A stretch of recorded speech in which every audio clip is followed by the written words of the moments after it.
What's going on, everyone, and welcome to Movie Emporium's TV review of Lovecraft Country Season 1, Episode 7, I Am. Before we begin, hey, if you like my channel, cool, hit the subscribe button to join Movie Emporium. Hit that notification bell at the top to find out what's coming next. If you like any of these videos, cool, hit that like button, as well as commenting below on any video that you watch, including this one. Real quick, I apologize if my background's going all wonky. I'm just trying new things to see what works, what doesn't. So if I disappear, I reappear, you see my mic and stuff is disappearing. I don't know, it's weird. Okay, so with that said, I have officially come to terms with the fact that I'm never going to be able to figure out what this episode or this series is even about. This series has gone to places that I was not expecting. It's gone to weird and crazy fantasy-like realms.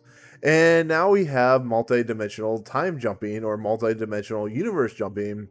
And I gotta thank Griffin Schiller for posting the tweet about had Guardians of the Galaxy had Rocket Raccoon during his jump sequence, because that's what this episode was technically like.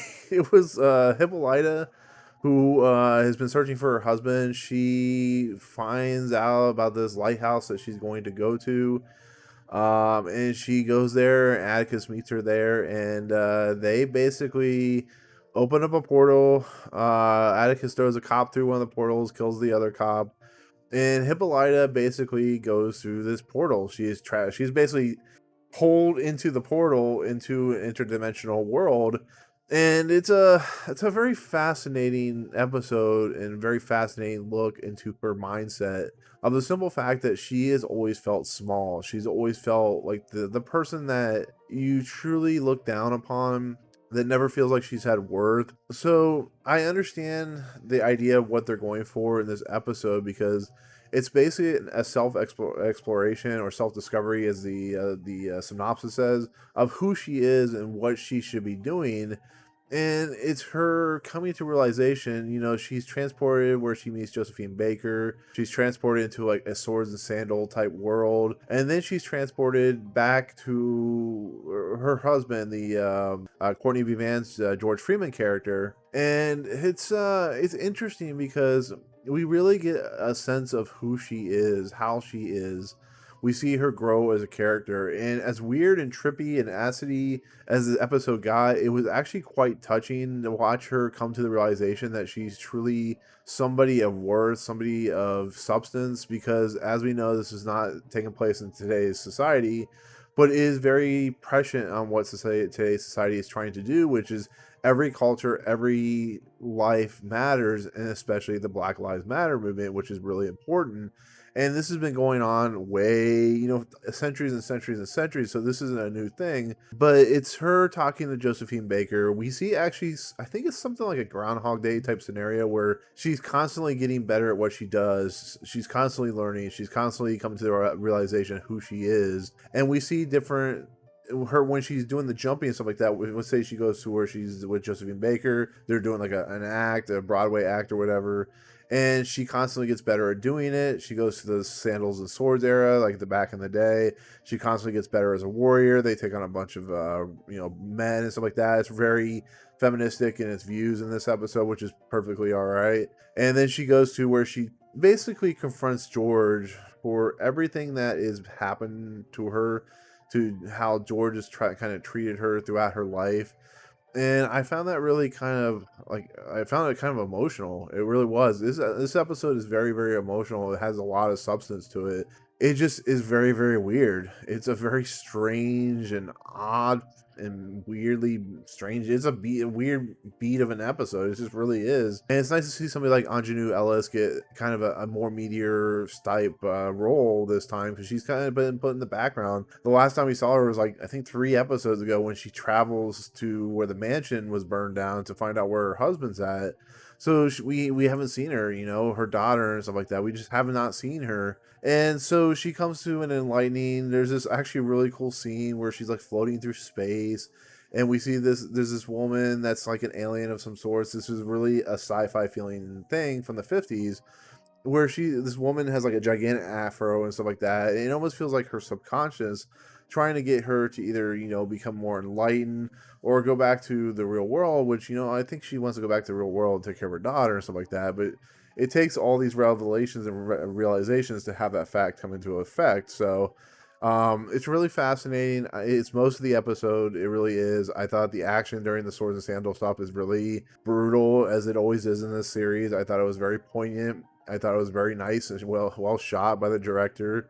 The stuff set with Josephine Baker is fantastic to look at. The music and the time frame and stuff like that is beautiful.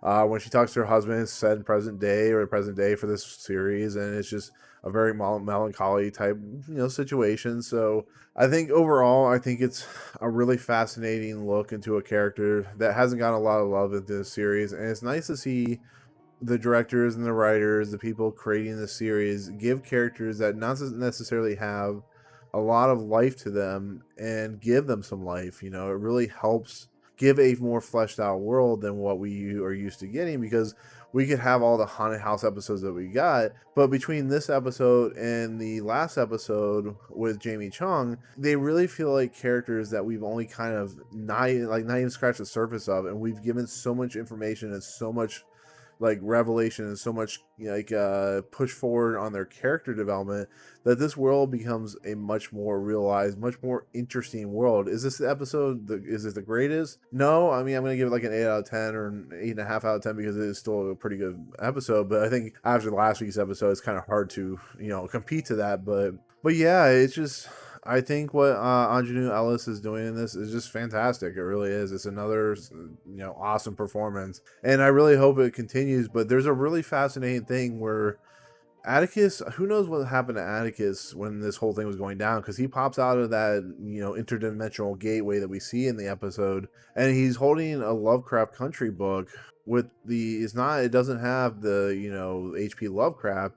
It has George Freeman's name on it. So that's a really fascinating Easter egg thing, which if you don't really pay attention to it, you don't really notice, because then we see the cop on the ground dead, and there's a comic book that looks very similar to what we saw with Hippolyta's character that's written by Diana Freeman, and it's a comic book. So there's a lot of interesting mysticism, and there's a lot of interesting things going on in this episode that are kind of making me wonder, what is real, what's not real, what is this world, is this even on our own world, is this even on Earth, is this a multi-dimensional story where things are just happening, things are starting to collide with one another? I mean, like I said, I have no idea anymore what the series is even about, because it goes into so many different interesting weird directions that it almost feels like an anthology series, like a book series where you get somebody like Stephen King or H.P. Lovecraft to write different stories, but they involve the same characters. So who knows what's going on in this series? I have no idea. And then we have, of course, the Christina Abbey Lee character finally giving Ruby Baptiste some information, giving us some information on what exactly this thing that she is doing.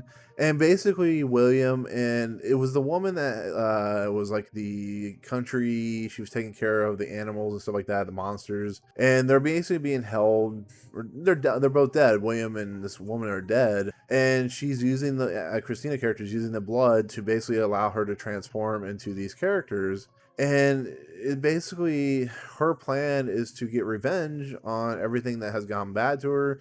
She explains about this ancient order, about how they don't allow women and stuff like that. So that's really fascinating. So I really think Abbey Lee's character is much more of a deeper character than she lets on half the time. So it's gonna be really interesting to see how her character plays out as it gears towards the end of the season. How, if she lasts more past the end of the season, we'll see what happens. Then we have, of course, the scene again of the fire with the woman who is running towards the front entrance. She's carrying a book.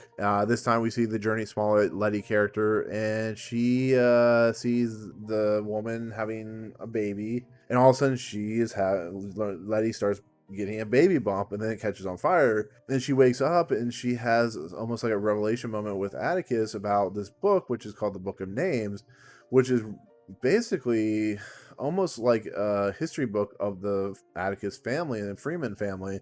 So he goes over to St. Louis to talk to this woman that he knows, I think it's like grandmother or whatever it is, and he may be able to get the book, but he also has, like I said, the Lovecraft Country book. So who knows what's going on in this whole scenario, but there is a little bit of very cultured stuff in here with Atticus learning that his father is gay, how that affected his mother, stuff like that. But yeah, the whole mantra stuff is just weird. I don't know what's going on. We'll see what happens with that. But it was nice to see Courtney v. Vance come back. If he'll come back in the rest of the season or series, I have no idea. But it's nice to see him come back and kind of get a little bit more roles and stuff like that in the episode and the series, because he's a character that, you know, was killed after like the third or second episode. So whenever they can bring somebody like that back in some form or fashion, it's really cool. But other than that, with Hippolyta and doing her thing, and then the woman with the big afro, I'm almost starting to feel like that's Diana Freeman, Atticus' mother. Because the next episode, if it's what I see from the trailer, it looks like it deals with Diana as a young kid. So I have a strong feeling that maybe Diana is that woman that we see. That's almost like, this is actually the episode in those segments reminded me of Contact a little bit, with the Jodie Foster movie with Robert Zemeckis directing. So it's really interesting. I like where this, like I said, once again, where this series is going. I just wish I knew 100% on where the series was going, because it goes to strange, weird places, and the revelations that happen end up opening more mystery boxes, which, once again, this is a J.J. Abrams produced show. But overall, I think it's good. I think it's interesting. I think it tells a fascinating tale for, 60 minutes or 50 minutes or whatever it is, and gives us some really kind of uplifting, upbeat, emotional moments with the Hippolyta characters. So that's pretty much it. Like I said, 8.5 out of 10. Like I said, it's really hard to come down to like compete after that last week's episode. So yeah, 8.5, somewhere around there. I mean, it's still great. It's still a really good episode, so I give a lot of credit. So that's it. That's my take on Lovecraft Country Season 1, Episode 7. I am. Let me know in the comments below what you thought of the episode. Do you agree with my theories? Do you agree with anything I talked about? If you disagree, as some of you guys have, it's perfectly all right. Let me know in the comments what you think of the actual episode. But otherwise, cool. There we go. If you like my channel, as always, hit that subscribe button to join Movie Emporium. Hit that notification bell at the top to find out what's coming next. Hey, if you like any of these videos, cool, hit that like button. And once again, sorry about the background. I'm trying new things. So otherwise, I'll see you guys on the next video. Peace out.